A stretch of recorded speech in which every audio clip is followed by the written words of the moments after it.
بسم اللہ الرحمن الرحیم۔ السلام علیکم ورحمۃ اللہ وبرکاتہ۔ مریم وائس چینل میں آپ کو خوش آمدید۔ آپ سن رہے ہیں مریم وائس۔ ناظرین، آج ہم بات کریں گے حضرت ابراہیم علیہ السلام کی ایک عابد سے ملاقات۔ تو ناظرین، ایک روز حضرت ابراہیم علیہ السلام بیت المقدس کے جنگلات میں سیر فرما رہے تھے اور اپنے مویشیوں کے لیے چراگاہ تلاش کر رہے تھے کہ ایک طرف سے رقیق غمگین آواز سنی جس میں خدا کی پاکی بیان کی جا رہی تھی۔ حضرت ابراہیم علیہ السلام نے اس آواز کی طرف متوجہ ہوئے دیکھا کہ ایک بوڑھا آدمی دراز قد والا کھڑا ہے جس کے تمام بدن پر بال ہیں، خدا کو یاد کر رہا ہے۔ حضرت ابراہیم علیہ السلام نے دریافت کیا کہ تیرا خدا کون ہے؟ کہا، میرا خدا آسمانوں میں ہے۔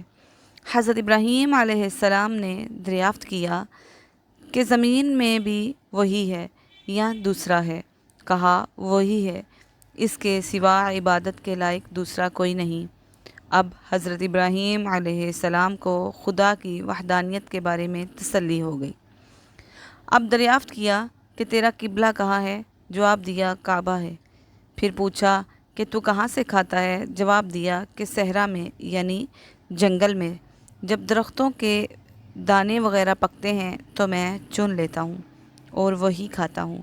فرمایا کہ تیرا اہل و عیال اور خدمت وغیرہ کون کرتا ہے؟ اس نے جواب دیا، کوئی نہیں۔ دریافت کیا، تیرا گھر کہاں ہے؟ جواب دیا، سردیوں میں ایک غار میں چلا جاتا ہوں۔ فرمایا، چل وہ غار دکھا کہ تیرا قبلہ دیکھوں۔ جواب دیا کہ اس غار میں ایک گہرا چشمہ ہے کہ آدمی اس سے گزر نہیں سکتا۔ فرمایا، تو کس طرح گزرتا ہے؟ جواب دیا، وہ پانی میرا فرمانبردار ہو گیا ہے، میرے صرف پاؤں کے تلوے تر ہوتے ہیں۔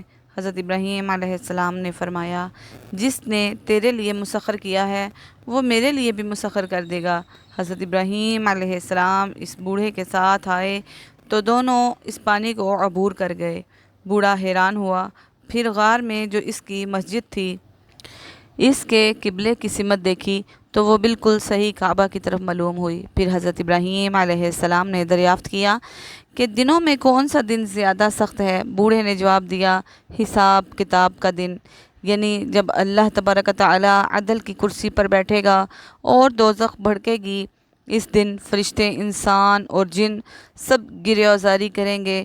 حضرت ابراہیم علیہ السلام نے فرمایا، اے نیک بخت، میرے لیے دعا کر، اللہ تعالیٰ اس دن کے ہول اور سختی سے امن دے۔ بوڑھے نے کہا، میری دعا قبول نہیں ہوتی، 3 سال سے ایک دعا کر رہا ہوں، آج تک قبول نہیں ہوئی۔ حضرت ابراہیم علیہ السلام نے فرمایا، وہ کیسی دعا ہے؟ جواب دیا، جہاں پر آپ سے ملاقات ہوئی ہے وہاں ایک دن میں کھڑا تھا کہ ایک جوان مویشی چرا رہا تھا۔ میں نے کہا، یہ مویشی کس کے ہیں اور تو کہاں سے آیا ہے؟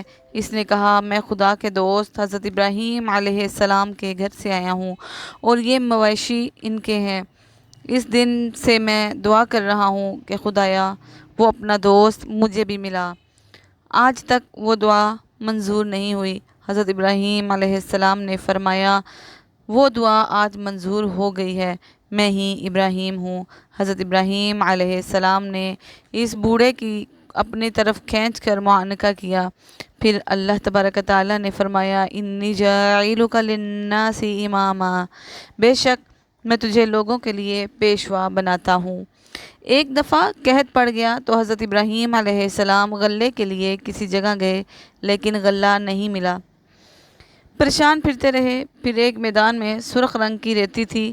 اپنے نوکروں اور غلاموں سے فرمایا، اس ریت سے اپنی بوریاں وغیرہ بھر لو، خالی نہ جاؤ۔ جب گھر کو واپس ہوئے تو لوگ پوچھتے، کیا لائے ہو؟ فرماتے، سرخ گندم ہے۔ جب وہ بوریاں کھولتے تو واقعی سرخ گندم نکلتی۔ پھر اس گندم کی خاصیت یہ تھی کہ اس کو زمین میں بوتے سر سے جڑ تک اس کے ساتھ دانے لگتے۔ ایک دفعہ کافروں نے حضرت ابراہیم علیہ السلام کی طرف 2 بھوکے شیر چھوڑے تو وہ دونوں شیر حضرت ابراہیم علیہ السلام کے آگے سر نیچے کر کے قدموں کو چاٹنے لگے۔ حضرت ابراہیم علیہ السلام نے جو بھی دعا کی وہ منظور ہوئی، چنانچہ حضرت اسماعیل علیہ السلام، حضرت اسحاق علیہ السلام، حضرت یعقوب علیہ السلام، حضرت یوسف علیہ السلام اور حضرت موسیٰ علیہ السلام، حضرت داؤد علیہ السلام، حضرت سلیمان علیہ السلام، حضرت ایوب علیہ السلام، حضرت حضر علیہ السلام، حضرت زکریا علیہ السلام، حضرت یحییٰ علیہ السلام، حضرت الیاس علیہ السلام، حضرت عیسیٰ علیہ السلام، پھر سب سے افضل اور اشرف الختم الانبیاء آپ کے ہمارے سب کے پیارے نبی حضرت محمد مصطفیٰ صلی اللہ علیہ وآلہ وسلم۔ ان حضرات کے بارے میں حضرت ابراہیم علیہ السلام کی دعا قبول ہوئی۔ حضرت ابراہیم علیہ السلام اگرچہ فلسطین میں مقیم تھے، مگر مکہ مکرمہ میں بی بی ہاجرہ رضی اللہ تعالیٰ عنہ اور حضرت اسماعیل علیہ السلام کو دیکھنے برابر آتے تھے۔ اسی اثناء میں حضرت ابراہیم علیہ السلام کو پروردگار کا حکم ہوا کہ کعبۃ اللہ کی تعمیر کرو۔ حضرت ابراہیم علیہ السلام نے حضرت اسماعیل علیہ السلام سے تذکرہ کیا، پھر دونوں نے بیت اللہ کی تعمیر شروع کی۔ حافظ ابن حجر رحمۃ اللہ علیہ نے فتح الباری میں ایک روایت نقل کی ہے کہ بیت اللہ کی بنیاد سب سے پہلے حضرت آدم علیہ السلام کے ہاتھوں رکھی گئی۔ خدا کے حکم سے ملائکہ نے ان کو وہ مقام بتایا تھا۔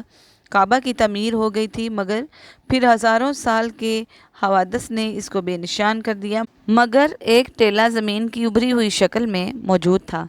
وحی الہی کے ذریعے حضرت ابراہیم علیہ السلام کے لیے اس مقام کو نشاندہی کی گئی اور انہوں نے حضرت اسماعیل علیہ السلام کی مدد سے اس کو کھودنا شروع کیا تو سابقہ بنیادیں نظر آنے لگیں اور نئی تعمیر انہی پر کی گئی۔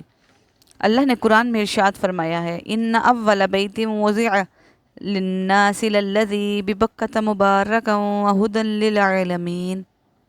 بلا شبہ انسانوں کے لیے خدا پرستی کا مرکزی گھر بنایا جو مکہ میں ہے، برکت والا ہے اور تمام جہان والوں کے لیے ہدایت ہے۔ مکہ مکرمہ کو پہلے بکا کہتے تھے جو برکت والا ہے اور ہدایت ہے تمام جہانوں کے لیے۔ دوسرے مقام پر فرمایا، اور وعدہ لیا ہم نے اسماعیل علیہ السلام سے، ابراہیم علیہ السلام سے، کہ اس گھر کو جو میرے نام پر بنایا گیا ہے طواف اور قیام اور رکوع سجدہ کرنے والوں کے لیے پاک اور صاف رکھو۔ سبحان اللہ، اللہ رب العزت ہم سب کو بھی بیت اللہ کی زیارت نصیب فرمائے اور حج کی سعادت نصیب فرمائے۔ ناظرین، آپ کو ہماری ویڈیو پسند آئی ہو تو لائک، شیئر، سبسکرائب ضرور کیجیے گا۔ جزاک اللہ خیرا فی الدنیا والآخرہ۔ آپ کی دعاؤں کی طالب آپ کی بہن مریم۔